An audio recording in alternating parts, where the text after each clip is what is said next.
Om Vasudeva Sutam Devam Kamsachanaramardanam Devaki Paramanandam Krishnam Vande Jagadguru.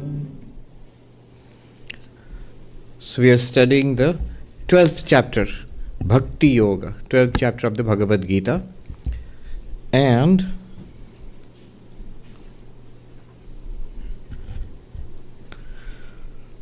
he is talking about the characteristics of the perfected one. A few times in the Bhagavad Gita, you will come across such sections where he talks about what is it like to be enlightened? What is it like to be perfected? What is it like to be? The goal in Vedanta is called Jivan Mukta, free while living. Yes, freedom is possible after death, that's all right. But Vedanta is interested in here and now. How can we radically transform our lives, become enlightened in this life while living? And then we will be curious about what's it like to be enlightened and live a life as an enlightened being in this life. We first come across such a section in the 2nd chapter of the Bhagavad Gita, where Arjuna asks, what is the nature, characteristics of the one of stabilized wisdom, the sage of stabilized wisdom? A very interesting way of putting it, because after studying Vedanta for a while, we come to claim that I get it. What is being taught, I get it. But it's, I lose it also very quickly. It's not stable. How can I make it lasting? How can I make it effortlessly, natural to me? So Arjuna asks this question, what is it like to be a sage of stabilized wisdom? And Sri Krishna gives him the answer, Sthita pragyasya lakshanani, the characteristics of the sage of stabilized wisdom. Wonderful section. Wonderful section. See, these characteristics, if you read them just like that, they seem like a list of qualities, nice qualities. But the purpose is this. First of all, it tells us what is it like to live an enlightened life. But then one might ask, all right, but that seems so far off. What about me right now? I am a seeker, I am a sadhaka, I am on the path. What use is it to me? Shankaracharya has said that these characteristics of the enlightened one, these characteristics of the perfected one are practices for those who are seeking perfection. For us, for the rest of us, they are practices. Again, we come across a set of such characteristics here. This chapter of Bhakti Yoga, and Sri Krishna talks about the perfected one here. Again, you will see in the next chapter, 13th chapter, another set of such characteristics. Now, what is there any difference? Really speaking, there's no difference. It's talking about either a very advanced spiritual seeker, sadhaka, or a perfected one, Jivan Mukta. That's what it's talking about. However, the context is different in each case, so it's taught in a somewhat different way. In the 2nd chapter, it is how the enlightened one, Jivan Mukta, Sthita Prajna, engages in action. That was the context of fighting the war. What should I do? Should I fight this war or not? If I do fight this war, what should be my attitude and so on? So, how does the enlightened one engage in action in life? That was the context in the 2nd chapter. Here the context is Bhakti Yoga. So, on some descriptions at least, these characteristics are the characteristics of the Jnani Bhakta. The one who is enlightened, who realizes I am Brahman and lives his or her life in devotion and surrender to God. In fact, this is the kind of Vedanta that we teach here. For us, it is Jnana Mishra Bhakti. There are schools of Vedanta which are pure Bhakti, devotion only. There are some which are a little, what Americans might call hardcore knowledge, Vedanta, not interested in all this God and Bhakti and all of that. That's also possible. But here in this chapter, it is Jnana and Bhakti and an enlightened one. That's what we are talking about here. In the 13th chapter, which we will see, Those characteristics Krishna will recommend, they are practices for jigyasu. Jigyasu is the one who wants to become enlightened, the inquirer. So what are the practices, what are the disciplines one must develop for the teaching of knowledge, I am Brahman, to work? That's in 13th chapter. Anyway, so these are different contexts. But basically, one need not be, might think, oh, this is so complicated. It's not actually. It's not. It's basically realizing who or what we are, that's one. Or the other way might be deep faith, devotion, surrender to God. Jnana or bhakti. Or as one monk put it, do hi raste hain Mahatma ji, jano ya mano. Somebody said, oh monk, there are only two ways. Either you know it or you believe it.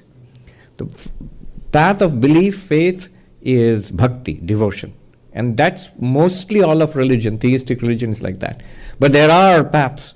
The path of Sankhya, for example, of Advaita, which is the path of knowledge. The point is to know it or understand it. To start with that at least. All right. Then we saw 13th and 14th verses go together. Let's chant them. We have already started this. We have discussed this already. 13th verse. Let's chant 13th and 14th. I'll chant and chant after me.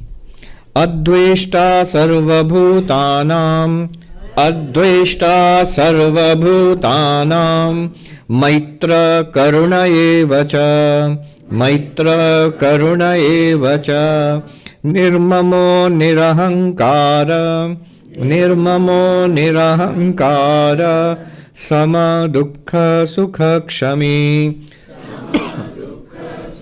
kṣamī, santuṣṭaḥ satataṃ yogī, santuṣṭaḥ satataṃ yogī, yatātmā dṛḍhaniścayaḥ, yatātmā dṛḍhaniścayaḥ, mayyarpitamanobuddhiryo, mayyarpitamanobuddhiryo, madbhaktaḥ samē priyaḥ, yo madbhaktaḥ samē priyaḥ.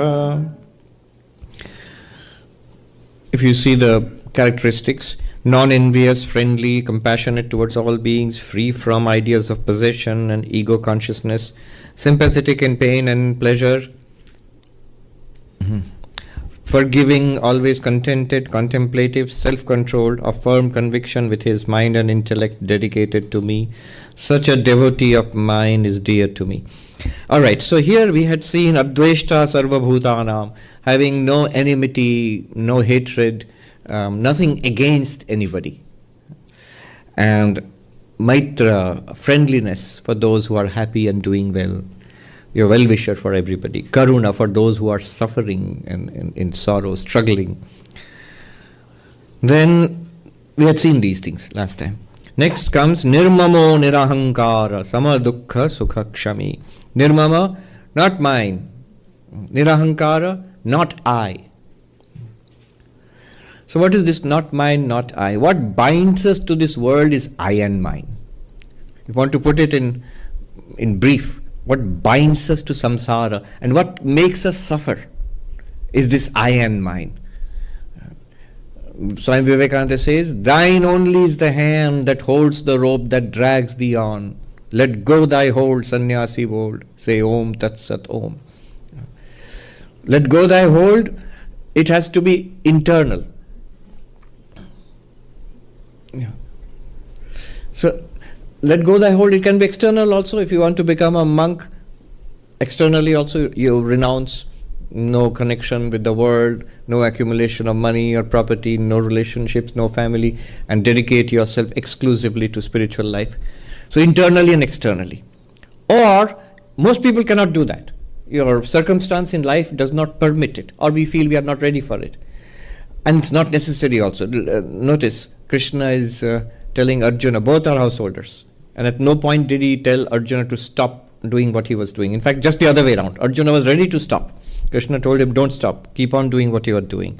Then let go thy hold internally, this nirmamo, nirahaṅkāraḥ, not I, not mine. How? Internally.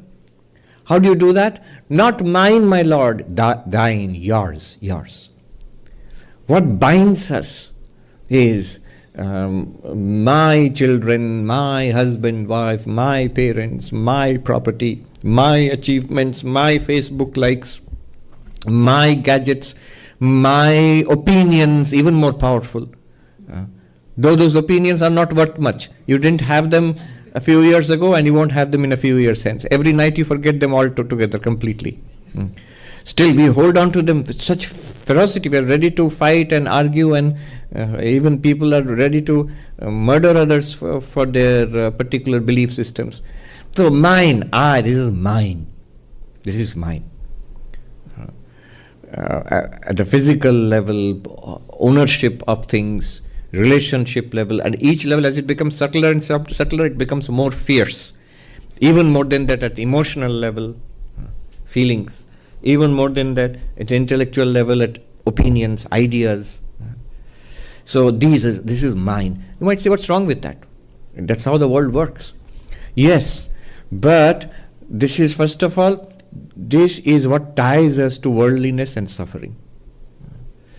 And it is false. None of it really belongs to us. Neither this world. Sri Ramakrishna used to tell this rather touching little, it's an old saying that it seems God laughs twice. Once when the doctor says, don't worry, I shall save your beloved one, son, husband, wife, whatever, I shall save. God laughs. Then the second one is when two brothers fight over their land and they draw a boundary. This side is mine and that side is yours. So nirmamo, not mine, thine, O Lord, it's yours. And it's a fact. Even for a monk, ultimately it comes down to this body. This is clearly mine. No, it isn't. It isn't. I've told you earlier also that how a monk said that ये शरीर आपका है, आपका कागज है इसका. Do you have your papers for it? That it belongs to you? That आपको कोई तोहफे में दिया? Did anybody give this body to you as a gift? No. बनाया आपने? Did you make it? No. Not even parents made it. It's nature which made. 99.9% of all the work was done and is being done by nature. There's a tremendous intelligence in nature, much more powerful than us. Far beyond. We are only, in biology, medical science, we are only trying to scratch the surface of it and grasp it. A friend of mine who's a doctor, he would often say, a monk, he said when he was in medical college, the professor came in, he was showing the cross-section of the liver or the kidney, I think, maybe the liver. And he said, if you look at the cross-section of the liver, take a look and tell me that there is no God. It is so complex and so extraordinary. And that's true of every organ. It's not just the liver, every organ in the body. So anyway, did you make it? No. All right, you at least own the materials out of which it was made. The earth, fire, air, water, the chemicals, molecules, you own it. It's your materials. No. We say it obeys us. No, I want whatever I want to do, I can control this body, so it's my body.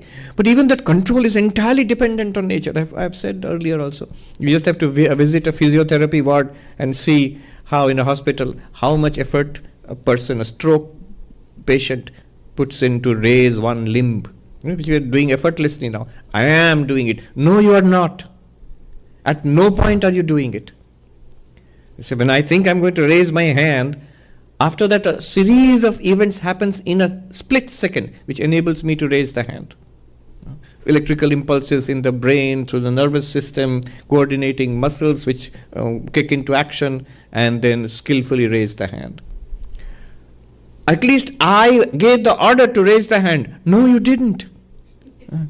Even the desire, I will raise my hand, it bubbled up from somewhere in the unconscious. I decided to follow that desire. No, you didn't.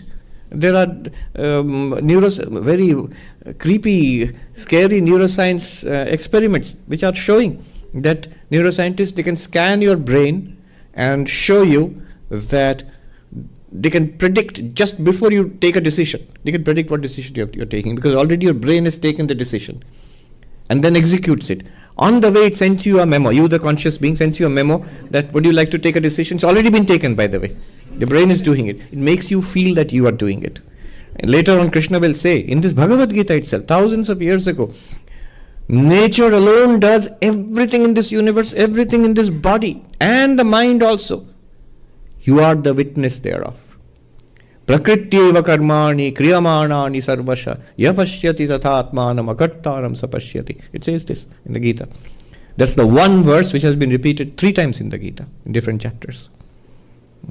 Nature does everything, or the gunas are doing everything. The enlightened one knows that I am the witness. The unenlightened one, gunair vimūಢātmā kartāhamiti manyate, ahaṅkāra vimūಢātmā. Deluded by identification with the ego function of the mind, the unenlightened one thinks, I am the doer. Anyway, so first of all, mine, it's not yours.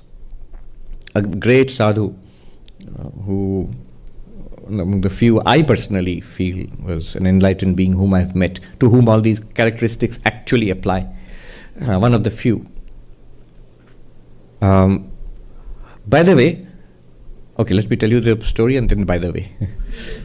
So the story is this. Once I met him, I can tell you his name, he has passed away. Ramananda Saraswati. He was in Uttarakhand, those places they call him Omkareshwar Wale. Ramananda Saraswati. He was a traditional wandering monk at the time of life when I met him.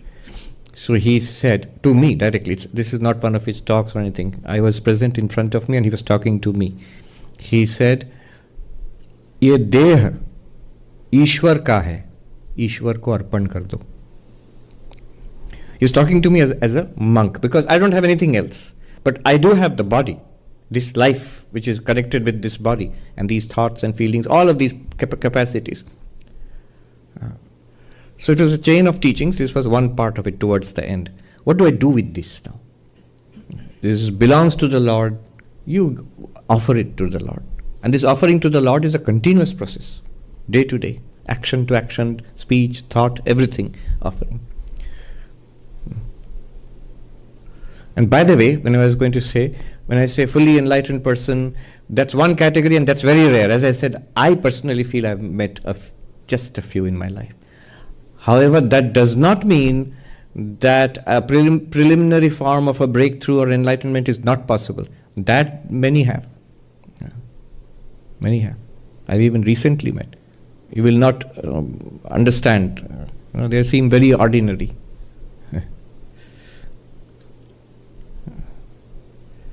Anyway, so it's possible.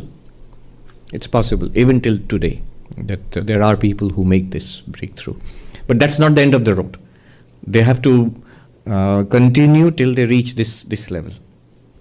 And we also have to practice these things. For us, it's an effort. For them, it will come much more easily. So, nirmamo, not mine.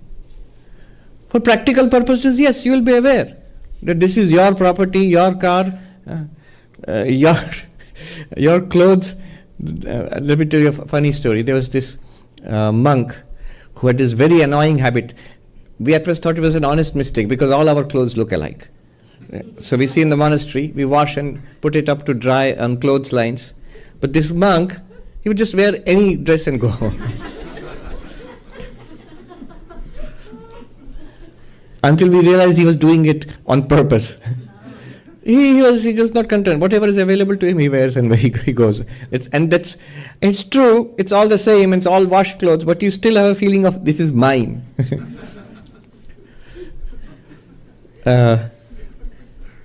Funny story. As novices, we had one day of the week as clothes washing day, and that was Sunday. And the story of that is also interesting. Long before our time, it became difficult at all 7 days, the same routine, the same, there was hard work and study and meditation and so on. So the novices got together and asked the Swami, who's head of our training, to say that give us one day, a break, a Sunday.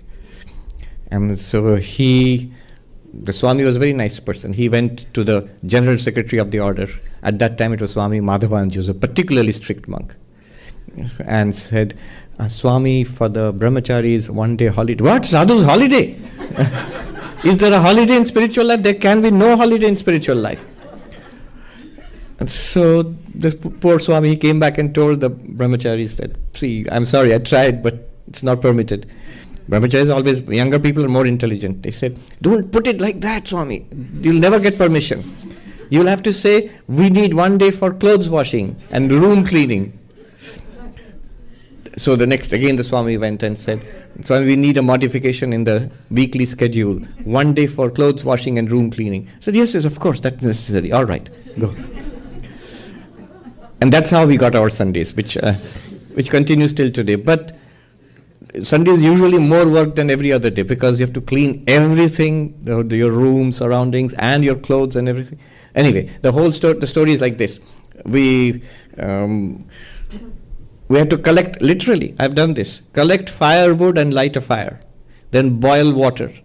Then we had this old, most of you have not seen, there's soap which had to be scraped on iron, like a scraper, and it would come out as little bits and pieces, it's the cheapest form of soap. And you throw it into that boiling water, and then you throw your clothes in after it. And after some time, you come back and wash your clothes. So that was the system.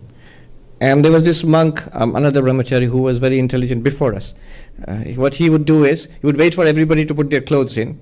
Then he would go around and distribute his clothes in various buckets, He knew which buckets were all numbered. So he knew which brahmachari had which bucket.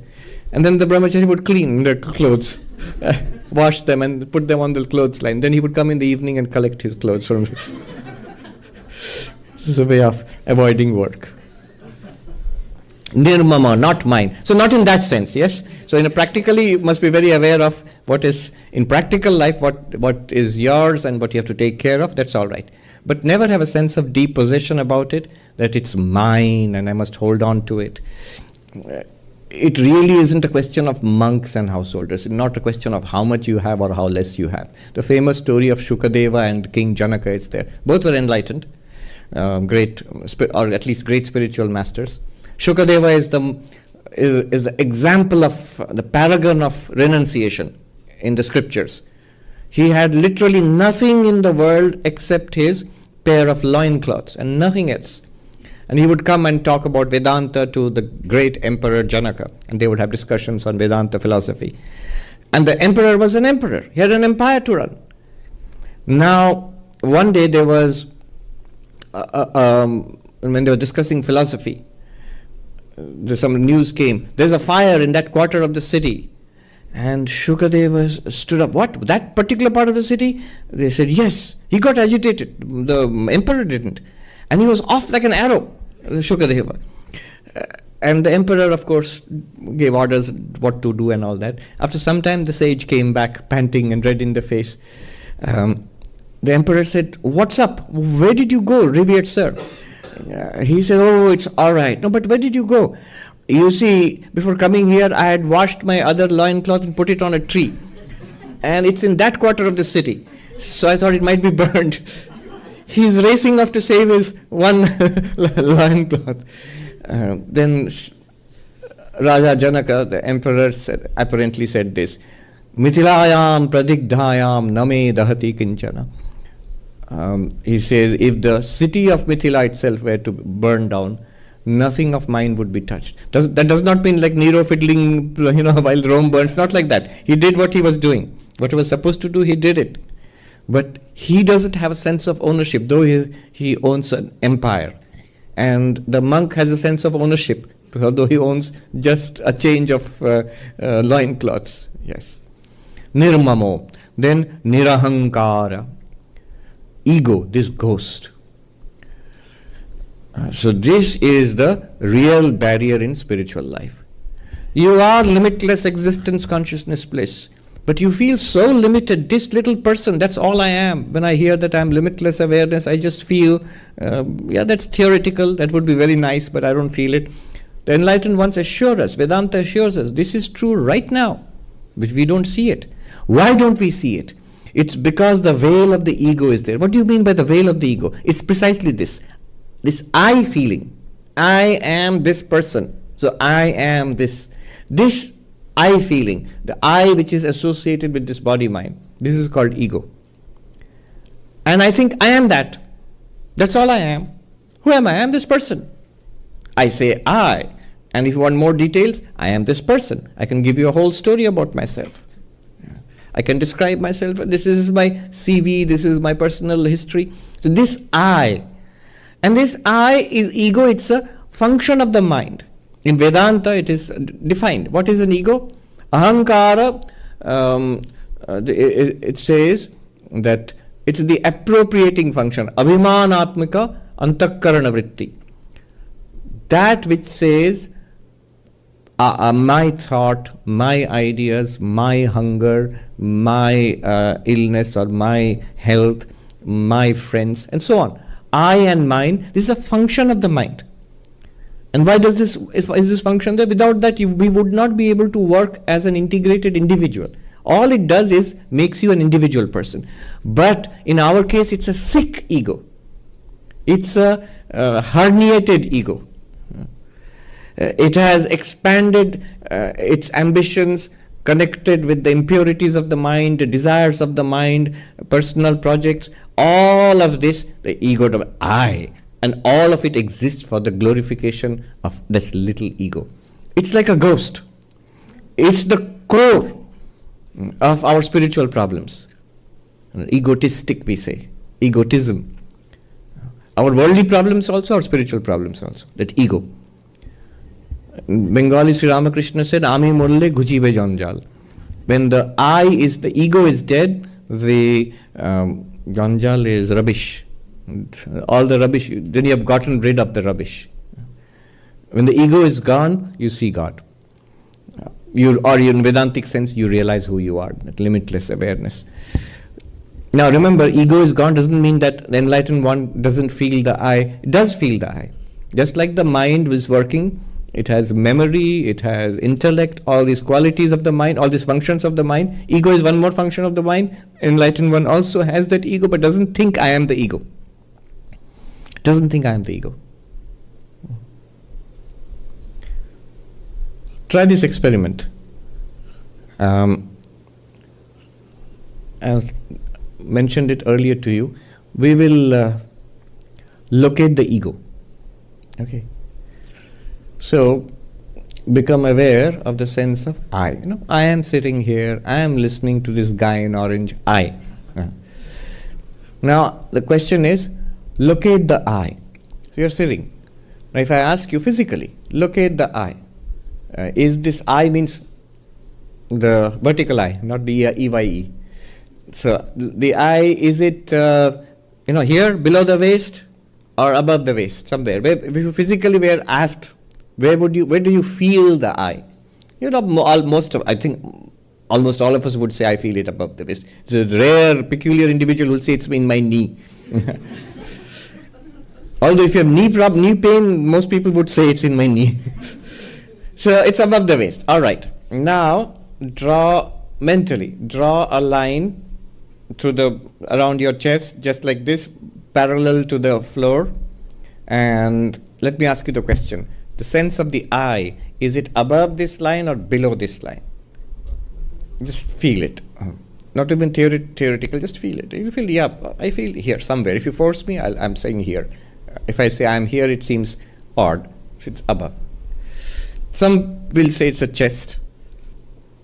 Then you draw a line here at the level of the jaw or the, And is the sense of I below this or above this? And here some might say here it's here. Many might say, no, it's above. It's somewhere in the head. Are you with me so far? And you follow it. It's not. We are not trying to look at my ego.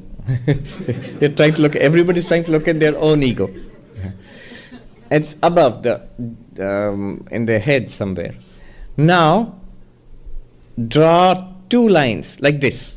One through this left eye and two vertical lines. One through the left eye like this, one through the right eye like this, mentally. Because we are trying to locate it in the skull. Where do you sense the ego? Now, answer this question. You have three parts now. Look at me. On this side, on that side, and here. Where would you say the ego is more like, if you're forced to give an answer, where would you feel it? Yes, somewhere here. You'd say behind your eyes or behind your forehead, inside somewhere, just behind, right?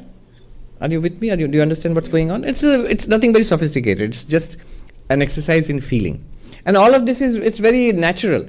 Why would you feel that the ego is here? Because most of our senses are located in the head and the face region. It's full of rich with nerves and all. So sensations are here. Our eyes are here, nose, tongue, skin. It's all there, and all skin is also very sensitive here. So naturally, you feel a more, sense of presence here. It's natural that the ego you would feel it somewhere here. But the point is this. So it's somewhere in between, right? And somewhere behind your eyes or just above your eyebrow, and step back. It's interesting, that is called in Kundalini the Agya Chakra. Anyway, you step back there and comfortably place the ego. You'll feel comfortable to say that I am here. Sort of comfort you feel. I am here, somewhere there. I. Now quick, what is observing that I? Because that I is also being experienced. What is experiencing that I? Two things come out of this exercise.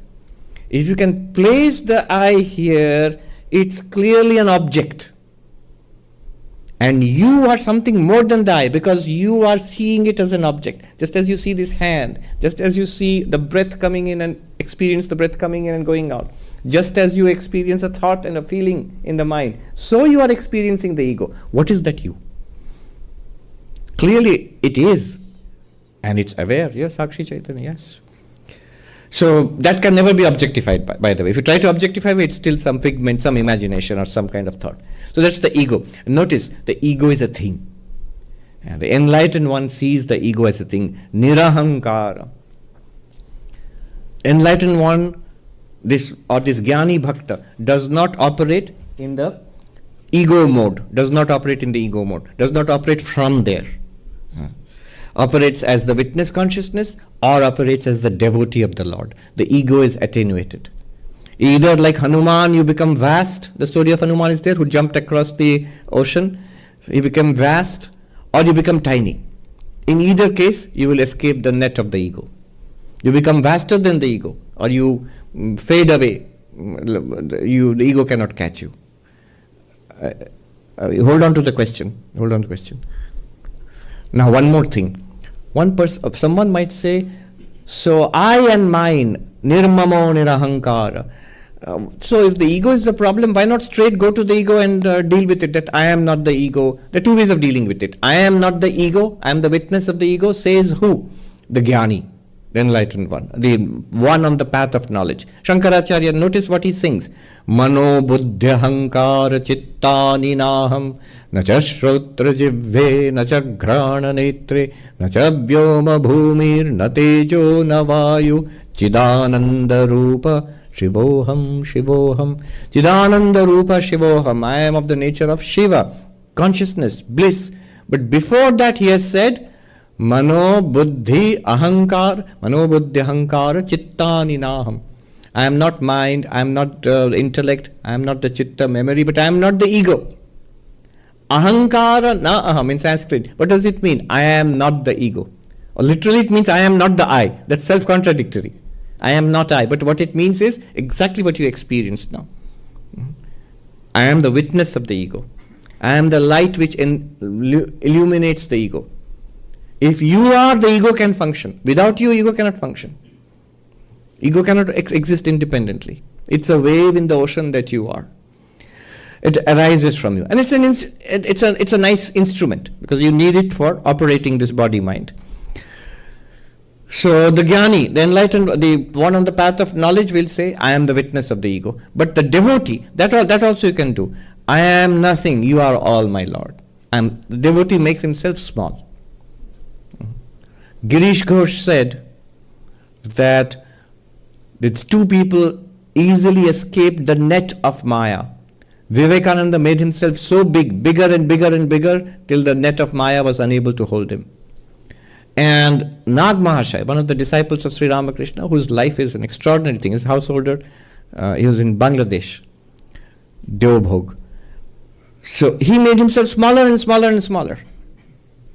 He made himself the least of everything. And Maya, he escaped easily through the net of Maya. It was too small for the net to catch hold of. We in between, we get caught because the medium-sized one is the ego. Make yourself smaller and smaller before the Lord. I am nothing, you are everything. Make yourself bigger and bigger. I am the limitless Atman, the one behind all egos. Okay. Hold on to the question because we'll take it at the end.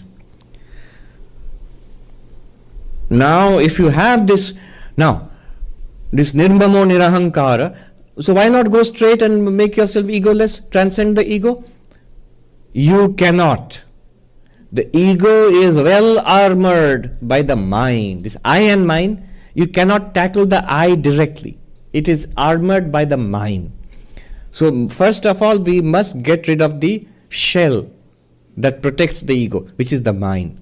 Mentally, outwardly and mentally, or just inwardly mentally, if you surrender everything to the Lord, then the ego is easy to tackle. Otherwise, the ego is puffed up with I don't know who I am. That's what I want to know. I'm inquiring. And Atman, who am I? That's what I'm inquiring. Well, I am great. Let me tell you. These are my achievements. Or I am awful, miserable. These are my troubles in life. This is all ego. And all nonsense. So the mind is the one which gives substance to the ego. Strip away the mind, the ego will disappear like a ghost. Disappear means it will still work, but it will not trap you. Then what will happen? If you manage to, say not mine and not I, thou my Lord, then, or if you manage to say aham brahmasmi chidananda rupa shivoham, then samaduḥkhasukhaḥ kṣamī, samaduḥkhasukhaḥ. In joy and in sorrow, in pain and in pleasure, you will be able to maintain a serenity. You will be able to maintain a serenity, undisturbed. This sukha and dukkha, the evenness, inner evenness in the midst of the ups and downs, joys and sorrows, the small pleasures and pains of life. This inner evenness, this is repeated again and again throughout the Gita. This is seen whether you are a devotee, whether you are a jnani, whether you are a dhyani, meditator, or a great karma yogi. Everywhere this common characteristic is repeated. Are you able to treat the small ups and downs of life, small and big ups and downs of life with evenness? Difficult, very difficult. But that becomes much easier if the ego, I and mine is overcome. Either by devotion or by knowledge or by both. Sama sukha dukkha. Then, next one. Santuṣṭaḥ satataṃ yogī. Oh no, kṣamī. Kṣamī means the forgiving one. So this is a very important thing, especially in Christianity. This is stressed greatly. You must forgive others. Forgive whom? It's easy to forgive a good person. Very nice, moral, good, kind, who especially is very good to me. You are always ready to forgive people you like. But it's people who have actually harmed you, people you don't like or who may not like you. There one must practice forgiveness. And, the forgiveness has an immediate result. Kṣama, that is the word in Sanskrit. Kshantihi, forbearing and giving up your anger, resentment and against others. That's called kshantihi. It's almost the same as shantihi. Sha and ksha. Just this much difference. And this forgiveness gives, the immediate result is peace. Especially, one might not think it. If one harbors resentments against others, but you forgive internally, you might think it will be difficult and then I'll be left with unpleasantness. No. With regrets, no. You will get great peace immediately. If we don't forgive and hold on grudges and resentments, we are continuously burning within. So, kṣamī. In Christianity, that's the common, hold on to that. Common prayer is there that forgive us our debts, O Father, to God, as we forgive others. Forgive us our sins as we forgive others. So don't forget your questions. I'm going to go ahead because I've got something to cover today. Then santuṣṭaḥ satataṃ yogī yatātmā dṛḍhaniścayaḥ mayyarpitamanobuddhiryo madbhaktaḥ same priyaḥ. Next, santuṣṭaḥ satataṃ yogī. Yogi, who is the yogi? One more quality is santuṣṭaḥ satataṃ, continuously contented. Contented about the world, contented about oneself, about one's life, health, relationships, financial status, status as such, social media status, and popularity or unpopularity, whatever it is, life has thrown up, you're contented continuously. Why are you contented? It's not possible to be contented like this without spirituality. Either you are contented. Why will you not be contented? From a Jnani's perspective, you are limitless existence. The existence of the entire world is your existence, depends on your existence. You are called Sat, pure being. Why will you not be contented? You are consciousness itself, from which comes all knowledge, all experience, worldly and spiritual. You are that consciousness, the ground of all knowledge. I'm talking about the Atman. Why will you not be contented? You are Ananda itself. You are your own greatest and continuous source of joy, the Atman. If you're puzzled about what are you talking about, I am not nobody's source of joy. Nobody likes me. I don't like myself. No, this is a Vedantic inquiry I mentioned, and there's no time to go into it now. How the Atman is the source of all joy, the self itself. What we think is happiness coming from outside, we go around with a begging bowl, give me a little happiness, give me a little happiness, give me a little happiness. No, it's your own happiness. The world plays a trick on you by giving you 1% of your own happiness and making you eternally grateful to it. Somebody defined, what's a consultant? It's apologies to all consultants. A lot of consultants are here. Consultant is one who looks at your watch and tells you the time. That's an old joke. So similarly, the world is that. Sri Ramakrishna gave the example of happiness, the dog which used to bite a bone, chew on a bone, dry old bone, which cut its lip, and it would taste its own blood and say how tasty the bone is, and would carefully bury the bone. Whenever it wanted taste, when it wanted to enjoy itself, it would dig out the bone and chew on it. But it would taste its own blood and thought that the bone was very tasty. Similarly, our bone is this world. Whatever we find pleasure in, and we carefully keep it because we want to taste the pleasures of this world in its 1,000 different ways. But it's like the bone, the joy which we apparently get, the fun which we apparently get, it's all the self, the Atman only. We don't get it, we don't see that. Anyway, so why would you not be contented? You are the limitless Ananda, you are the limitless consciousness Chit, you are the limitless being Sat, you are Sat Chid Ananda. Why would you not be contented? In your heart, if many of your devotees, you have taken mantra, and the Ishta Devata shines the blissful form of the Ishta Devata, God in that particular form is in your heart. You have got the name of God given to you by a guru. Why are you not contented? Santuṣṭaḥ satataṃ. I'm not contented because of the world. I want some things in the world. Because that's foolishness, because that will never give contentment. And that which will give contentment, you already have. You already have. I mean, those who are here, they are already spiritual seekers. So you have already got enough to be contented about. Whether you are a monk, or you are a householder, a student, elderly person, whatever you are, wherever you are in life, we already have enough to be content. We are not paying attention. We are not paying attention. It's there. Recognize what you have. Santuṣṭaḥ satataṃ. Yes, discontented about God. Sri Ramakrishna was most discontented. Divine discontentment. Every day he would weep and cry, one more day has gone. I have not seen my mother, Kali. He was a worshipper of Kali, the Divine Mother. Others have seen you. So many great spiritual seekers. Will you not reveal yourself to me? Will I not be able to see God? And divine discontentment. Yes, that's a bhakta, devotee. Not discontented about the world. Whatever it is, it's all right. I'll forbear. Santuṣṭaḥ satataṃ yogi. How do I do? But I am not contented. What can I do? It's true what you are saying. Yatātmā. Up and doing. Yatātmā means a person who is putting forth effort. Meditate, study, think about it, listen to devotional songs, sing, chant, pray, serve others. The 4 yogas are paths open to all of us. Be up and doing, yatātmā, you will get the results straight away. Then, yes, I try, but I forget, and then I slip away, then the days pass without doing anything. So, dṛḍhaniścayaḥ, see how beautifully it's connected. dṛḍhaniścayaḥ, with firm determination, a firm, unshakable resolve. This is one thing I have seen in the lives of these direct disciples when I'm reading the lives of devotees, direct disciples. One common thing, they're very different people, very different from each other. But one thing common to all of them was they did what they took up.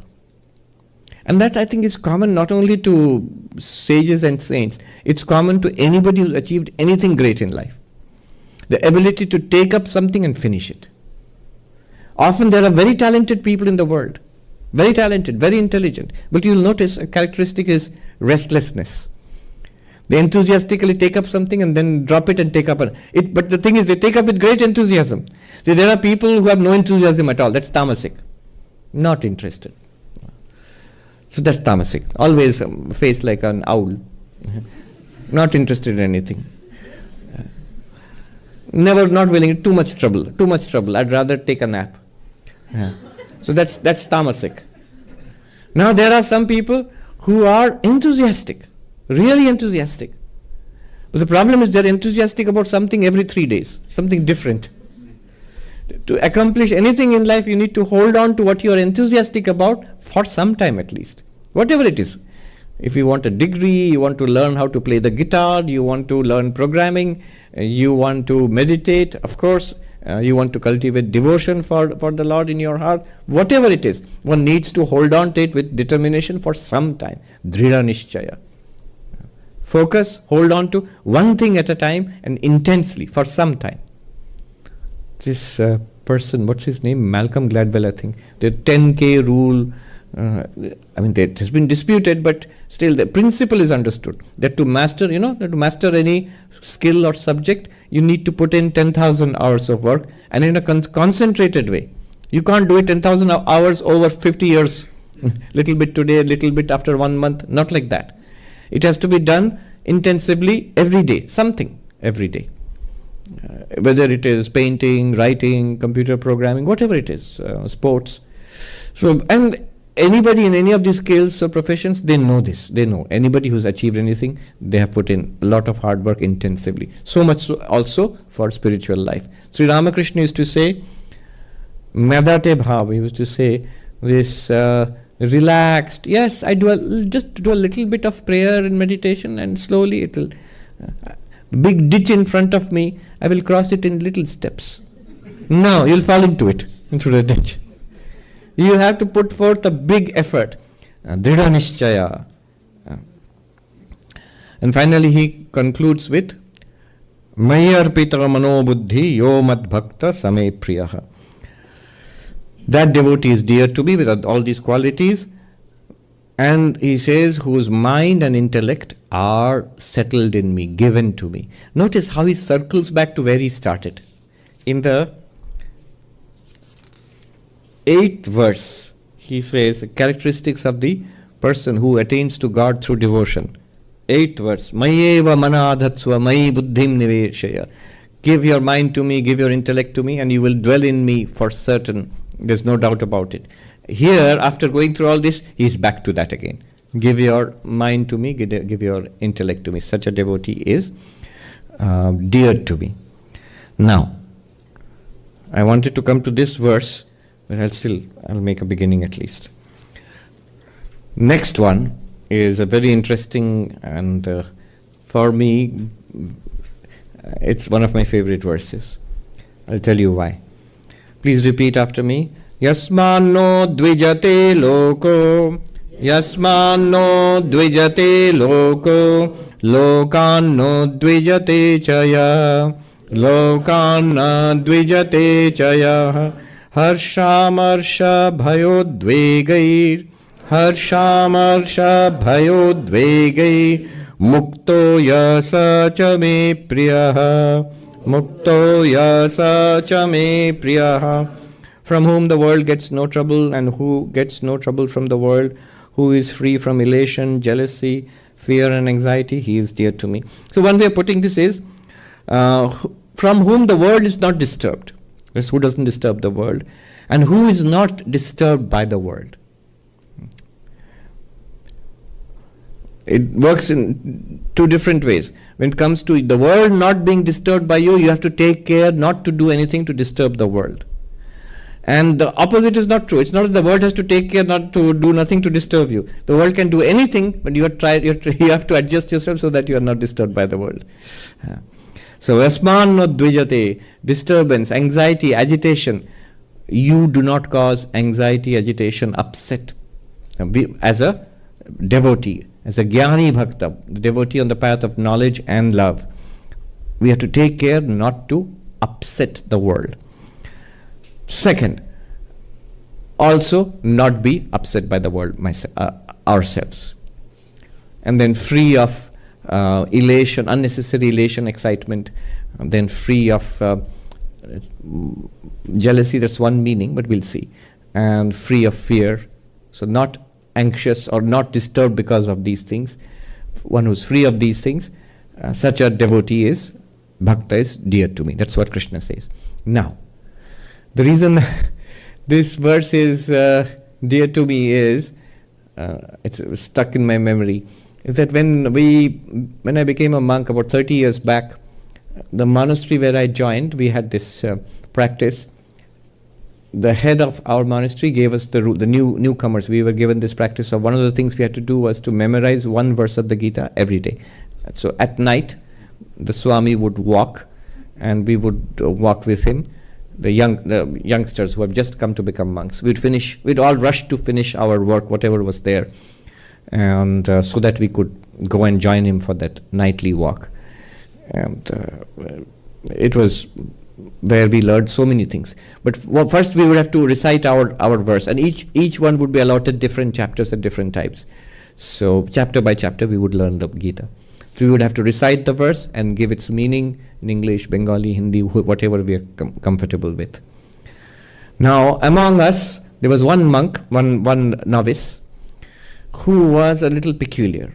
He was a very simple, good-hearted boy, but he was rough, a diamond in the rough, they say. So he quarreled with just about everybody. He picked a fight with everybody, and the head of the monastery transferred him from this department to that job to this job, and finally couldn't find anywhere to place him because he quarreled with everybody everywhere, and said, one day he hauled him up and said, "What am I to do with you? What do you want to do in this ashram? You want my job?" And he took it seriously. He said, "I don't think I could do that." So for all of us, we learned the Gita one verse by one verse. But for that novice, the Swami said, every night you have to recite this verse. By whom the world is not disturbed and who is not disturbed by the world.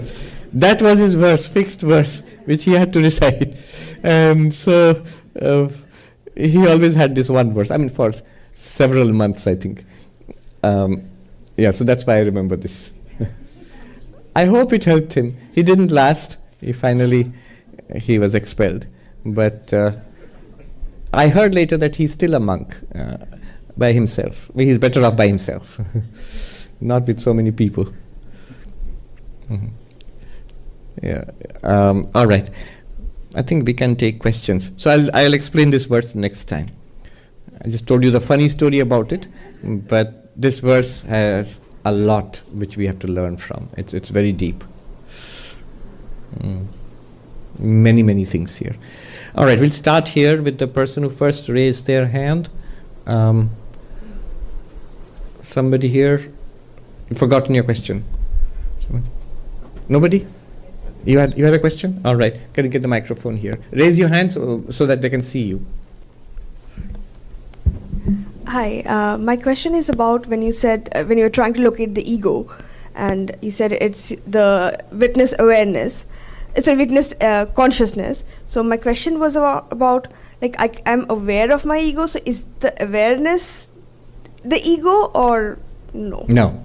The feeling of I, which if you locate it, your feeling of I, and you located it as sort of residing between your eyebrows. It doesn't, but anyway, we feel it there. The point of the exercise is to show that we are not the ego actually. The ego, if you try to locate it, you feel you have been able to locate it, but that means it's appearing to you. It's something that you're experiencing. Just like you're experiencing this clock. When I hold it up there, you can see it. This is a thing. The body, you can see it as a thing. The breath, you can see it as an object coming in and going out. Thoughts, you can see as objects. The ego is also like a thought. To whom is this appearing? That one is the witness consciousness, and you can never objectify it.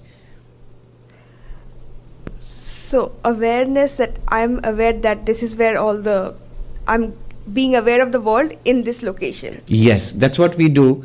I am aware of the world. But Vedanta is telling us you are awareness illumining the I, the mind, the body and the world. And isn't that a truer description of what's going on right now? Think about it. This exercise, by the way, was designed by Greg Good, who is a teacher of the direct path and a counselor, psychology counselor who works here in New York. And he has actually agreed to come here and give a session. So we are looking forward to that session. It's in April. I think it's in April. We'll notify you. In June. It's in June. We'll notify you. That'll be very interesting because he teaches what is called the direct path Advaita. And he's one of the lesser known but finest teachers I have found who's really got it. So he's going to come and give a session for us. Yes. Can you give the microphone there? Tell us your name and ask the question. Namaskar, Swami. My name is Deepika. You said that when you put your effort while practicing all these things and all, so is there any, always you mentioned about breakthrough, right? I can use Oriya, I'm from Orissa. Yes. Always you use the word breakthrough, right? So will it be noticeable to the awareness or the ego mind? The breakthrough itself? Yeah. All right. So thank you, Deepika. And it's nice to hear Oriya in a question. Will it be noticeable? Now, first of all, this breakthrough is a term that I have been using, and I have noticed with some alarm that's becoming popular. Like, have you achieved your breakthrough? Who has got a breakthrough? Don't make it another thing. What's the important thing? Not to have your breakthrough. The important thing is Shravana, Manana and Nidhyasana. Listen to the teachings, think it through, and stay with what you have understood. Stay with means in meditation. That's more important than pre-breakthrough, breakthrough, post-breakthrough. There's a whole breakthrough philosophy developing now. So anyway, but yes, it's called Brahmākāra vritti, the realization that I am Brahman. Is it noticeable? Of course it's noticeable. It's a clear difference, for the rest of your life. It will be clear before and after. It's like when the veils finally dropped. And there are people who have, that much clarity has come for there are many people. And not many, a few. It's very precious that one gets it. And one can get it in this lifetime. The thing is to stay with it. Shravana, Manana and Nidhyasana. Not to chase any breakthrough or anything like that. It will come by itself. Let me do the Shanti mantra, then we will go on with the Q&A and the basket. Om Shanti Shanti Shanti Harihi Om Tat Sat Shri Ram Krishna Arpanamastu. An announcement. So I'll be going to India for a short trip, and so the next 2 classes we'll miss. There won't be the Tuesday and Friday classes next week and the week after that. So we'll start the classes in the first week of March, from the 5th of March. 5th will be the gospel class, I think, and 8th will be the Gita class. Yes, there was a person who raised the hand there. Could you pass down the microphone? We'll go across the gentleman behind you and then to the lady on the other end of the row. Yes. First you. Tell us your name and ask the question. Good evening, Swamiji. My name is Madhav. My question was also about nirahaṅkāraḥ and the loss of pride and ego. Would the loss... Not loss, transcendence. It's not a loss at all. It's a gain, actually. Okay. Could you say it's the loss of the I? Yeah, it's transcending the I, transcending the ego, and so it's a gain for you as a spiritual life. It's not a gain of the ego, it's a loss, it's transcending the ego. Yeah, anyway, this is a technicality. So would the transcendence of the ego also... Yeah, go on. The loss of material desires and ambitions? We will reduce material desires anyway, because our desires are now focused on the Lord. And exactly what will be the level of our material desires and acquisitions will depend on where you are in life. If you are a monk in an ashram, that will be one kind. You're a monk in the Himalayas, another kind. If you are holding a job as a manager in a company and you have a spouse and kids and all to provide, that will be another kind. If you're like Janaka, administering a kingdom, that will be another kind. But for myself as this limited being, not interested.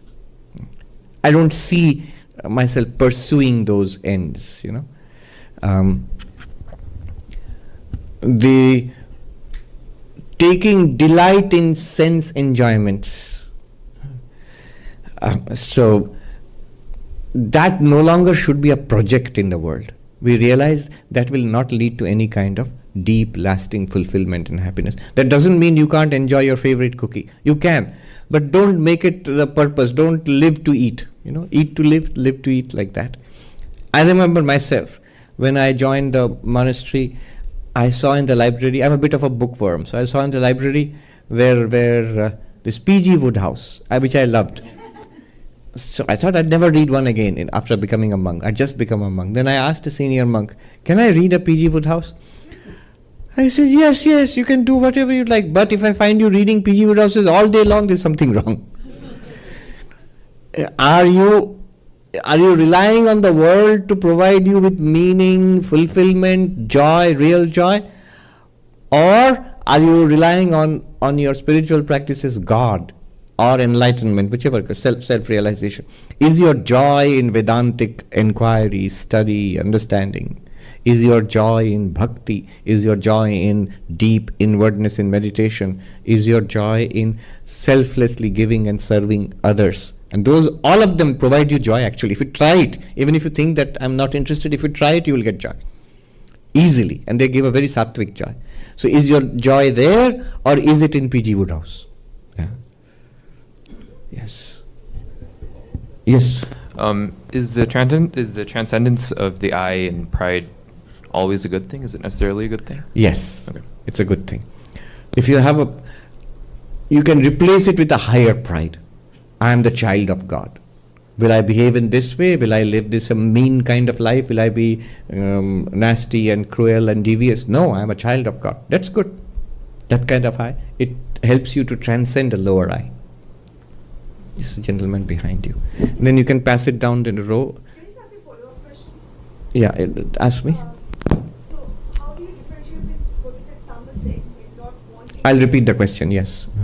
How do you differentiate between tamasic? And like loss of the desire. How do you distinguish between tamasic and the loss of the desire? Yes. So, tamasic person will lose the desire and not do much at all. And can pretend to be spiritual also. The spiritual person will overcome the desire and will be up and doing in spiritual life. Yatātmā, as he said. You can notice the difference. Not in what they say, but in the life they lead. Is this person has given up all worldly desires and then nothing much. Then it's not spiritual, it's tamasic. So the pursuit of worldly desires also has an indirect contribution to our evolution. That it develops character, brings out our energies, a struggle. But it's indirect. It's not particularly useful in spiritual life. One has to quickly mature beyond that. Yes. Tell us your name and ask the question. Namaskar, Swami. My name is Parthik. So you just mentioned yatātmā and how that means like you're up and running, active. So could you elaborate more on that? Like, what is that? How does that take form in day-to-day life? Yes, fill your lives with the 4 yogas. Look at a direct answer to these questions, and many of the questions is, if you read the lives of the saints, read the lives of Sri Ramakrishna, Ma Sharada, Vivekananda, read the lives of the direct disciples, the lives of the household disciples, lives of the saints in all traditions, in Hinduism, other religions, you will find something common in all of them. None of them were lazy. You'd never find a lazy saint. They were pretty hard-working people. They struggled in life. The struggle means, but the struggle was on a spiritual plane. Fill your lives with the 4 yogas, study Vedanta, think about it, make time for that, this study of Gita, Upanishads, the Advaitic texts. Spend time on that. Have a regular meditation practice, morning and evening. Take mantra diksha, repeat the name of God whenever you get the chance, mentally. Then serve. So, if you don't have much chance of serving, find out some way of serving. In this country especially, there are a lot of non-profits, and people engage in a lot of volunteer and service activities in various sectors. Doesn't have to be religious or spiritual. So if it is, good. If it's not, still fine. Where you are giving without any thought of return. This has a very good effect on character and on the mind. So fill your days. Surely everyone has more than enough to do. And so if you can find time for these karma yoga, bhakti yoga, raja yoga, jnana yoga, there'll be more than, you won't have a single moment left over. Just the literature itself, there's endless amounts to read. And you don't have to read everything. Once you have found 1 or 2 books which fulfill you, stay with the books, repeat, stay with it, so that you saturate your mind with these thoughts. Can you pass down the microphone? The lady there was raising her hand. Raise your hand so that they can see you. And then we'll take one question at the back. Somebody was raising the hand at the back. Yeah, we'll go there. Hi, Swamiji. What's your name? I'm Priya. So I actually had a clarification on the beginning of this chapter. Krishna says he considers bhakti to be greater. Yes. And then he gives a series of options, starting with fixed mind and intellect on me, and then do this or do that, and then at least do your duty as an offering to me. So I was kind of reflecting on that for people who choose the material world. So if you think of Gandhi's life, for instance, Gandhi was a great devotee, a great meditator, and was also immersed in the Gita. But today we still revere him long after he's passed, not so much because of his devotion or meditation or reading of the Gita, but more because of his selfless service and sacrifice for humanity. Although one could say it's because of him following the 3 paths that inspired him into the path of karma yoga, if I may say. But then even an atheist could, without realizing it, be very well a karma yogi. Yeah, but what's your specific question? Can you narrow it down? Yeah, so my question is, to me it seems like karma yoga is the only path that seems to be sort of having some scope to create a ripple in the world, as in like more nobler compared to the other 3 paths, which seem to be more sort of, if I may say, self-serving, as in it's just like, okay, so I meditate, I engage in bhakti, or I read the scriptures, but it can potentially be of no use to the world you're around right. us. So first of all, I noticed you said for people who choose the material world. You have to be clear there.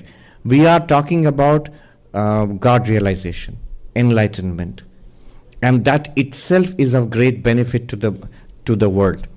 If consider someone like Ramana Maharshi, his life, he seemed to lead a very isolated life, but even till today people are getting benefit, at least mental peace, spiritual guidance from him without actively engaging in social service, so on. But all of them, remember, if you ask Gandhi himself, have you chosen the material world over the spiritual world, he would say absolutely not. I have chosen the spiritual world over the material world, and it is my spirituality which compels me to act in the material world in pursuit of justice, freedom for an oppressed people. All of that is a spiritual practice for him. Just as his prayer is a spiritual practice for him, just as the study of Gita is a spiritual practice for him. We tend to think of Gandhi. I've mentioned this a number of times. In his autobiography, he says, who am I? If you ask people think I am a social reformer, I am a politician, I am a freedom fighter, which is true. He was all of those. But he says, if you ask me, who am I will say I am a simple man in search of God. And that's what we have to be. The whole thing here, what we are doing here, we have to be this simple person in search of God. And that can spin off in somebody's case, some people's cases, as of great benefit to society, like Gandhi. And if you have that kind of constitution of the mind that it must be of benefit to the world, my spirituality, good, then you must. You must. And you are right. So first set it right. Karma yoga is not for doing benefit to the world. It will give benefit to the world, great deal of benefit. But the goal for the person, for the karma yogi, the goal is God realization. For the Raja yogi, goal is God realization. Jnana yogi, the bhakti yogi, the goal is God realization. Same goal. And so if you say, I actually really want to do good to the world, I want to be of use to the world, well, any number of non-profits, you can join the political party, you can be a philanthropist. All of those are open without being particularly spiritual. Being spiritual and being of use to the world, certainly possible. I think anybody who's spiritual in any way, even if you shut yourself up in the cave, Vivekananda says, if you shut yourself up in the cave and you become an enlightened person, think 5 powerful thoughts, they will penetrate through the rock of the cave and will circle around the world. You be assured. So I think spirituality itself is a great service to the world, tremendous service to the world, and it can be of direct service to the world through karma yoga. You are right. Raja yoga, Jnana yoga and Bhakti yoga are more of private spirituality. Karma yoga makes you engage with the world and is of service to the world. That way you are right. You had a question here before we go to the last person. Raise your hand so that they can give you the microphone. And then we'll go to the gentleman at the back. Yes. Tell us your name and ask the question. Namaskaram. It's Anjan. My question was a follow-up on the transcendence of how you kind of transcend the ego. I know it's good spiritually speaking, but when you look back in history or in business, a lot of our major leaders in politics or business have had big egos, even currently. And when they do effective change in companies or in politics or in Alexander the Great, from that time onwards. Yes, the history of the world from Alexander the Great to Elon Musk. Yes, correct. I understand. So my question is ego necessarily bad, or if one has to actually... Okay, I got your question. Yes. Direct answer is it necessarily bad? For a spiritual seeker, very bad. There is no way you are going to become enlightened, God realized, if you go with a big ego. So I have done everything. I've got my degree from Harvard, and I have made millions of dollars on the stock market, and I have done this invention, that invention. I won the elections and become the president, and whatnot, whatever it is. I'm not referring to one particular person. I'm just referring to this kind of thing. I have done this, I have done that. And tomorrow I will also do this next big thing, And that is actually described in the Bhagavad Gita. We'll read about it. Today I have accomplished so much. Tomorrow I will do that. That's great. Is it bad? Yes, that's described in the Gita as a characteristic of demons. Asuri sampad. Now, is it necessarily bad? Depends.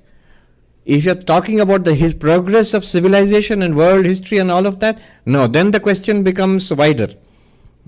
It is an instrument. Ego, whatever we are doing, war, ego, I've got a book right now, very interesting book, War, what is it good for? One of the prime drivers of civilization, whether you like it or not, has been war. So, with religion is even more important, but war.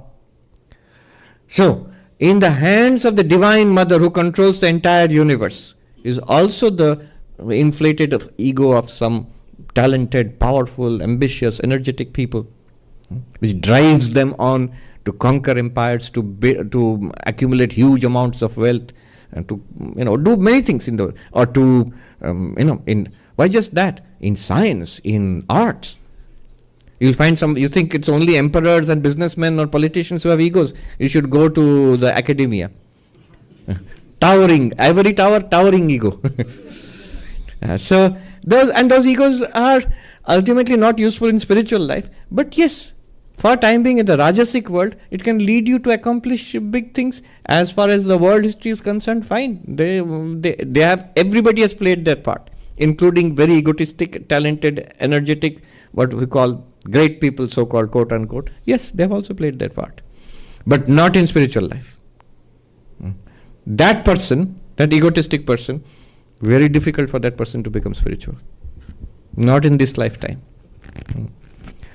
Not that all kings or politicians were non-spiritual. Some of them were very spiritual. We hear of Ashoka, Akbar, we hear, and so many others. Gandhiji himself is a politician. So, yes. And the last person at the very back, gentleman who raised his hand. Tell us your name and ask the question. Pranam Swamiji. My name is Prasoon.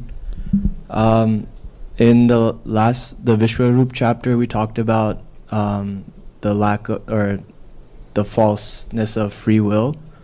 And I've just been really confused since we discussed that, but how does that relate to ego? Because from ego, we think we do have free will. You're right. And to make that nice connection between free will, the idea that we have free will, and the ego, that's a good connection to make. When we are ego-centered, we also feel that we have tremendous free will.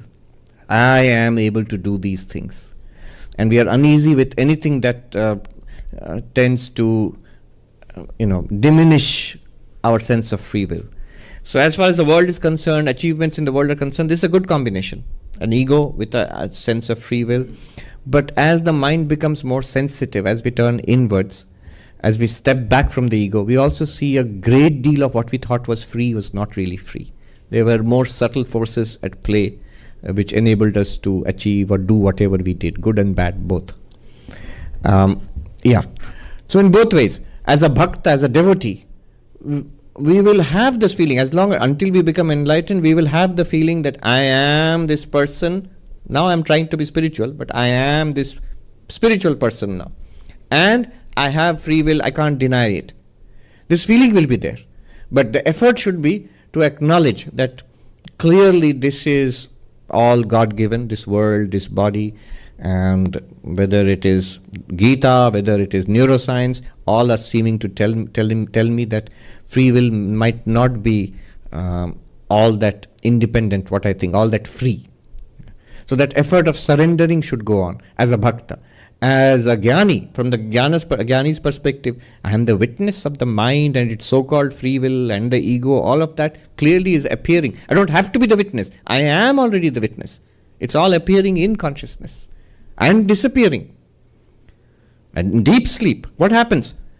The ego, the mind with its free will, and the body and the external world disappears. Everything disappears from the consciousness, from the awareness.